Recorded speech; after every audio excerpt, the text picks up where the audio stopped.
ថ្ងៃនេះផងដែរនេះខ្ញុំចង់មកបង្ហាញពីសកម្មភាពខ្លះៗដែលចុងសប្តាហ៍ដែលគ្រួសាររបស់ខ្ញុំហើយនិងនាងខ្ញុំផ្ទាល់គឺធ្វើជារៀងរាល់សប្តាហ៍គឺយើងមានជាការកាត់ដើមក្រូចយើងជំរះស្មៅក៏ដូចជាយើងរើស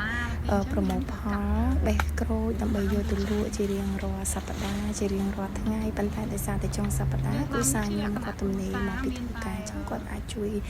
ខ្ញុំបានមកចំណែកខ្លះវីដេអូក្រោយខ្ញុំនឹងបង្ហាញពីដំណើរការនៃការដាំក្រូចក៏ដូចជាការថែរក្សាធ្វើយ៉ាងម៉េចតាមក្រូចដើម្បីទទួលបានផលល្អហើយផ្លែគឺច្រើនហើយគឺមិនមែនមួយឆ្នាំម្ដងក៏មិនមែនមួយឆ្នាំពីរដងដែរគឺយើងមួយឆ្នាំឲ្យតែយើងថែ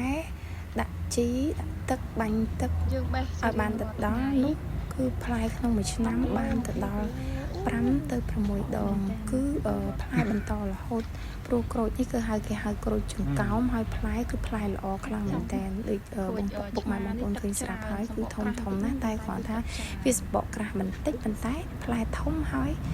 ទឹកច្រើនចានៅចុងវីដេអូក៏មាន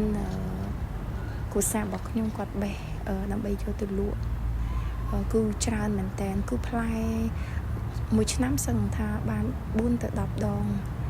ដែលយើងអាចនិយាយថាគឺសឹងថារកចំណូលឲ្យយើងជារៀងរាល់ថ្ងៃគឺមួយថ្ងៃយ៉ាងហោចណាស់ក៏យើងបាន20000 30000សឹងថាមួយខែយើងបាន20ទៅ30ម៉ឺនក៏មានដែរចានេះពុកម៉ែបងប្អូនគឺគ្រាន់តែក្រូចដែលខ្ញុំជ្រុំហើយក្រូចខាងបងប្អូនអាជីវករគាត់កំងតយកទៅលក់ទៀតចឹងណាចា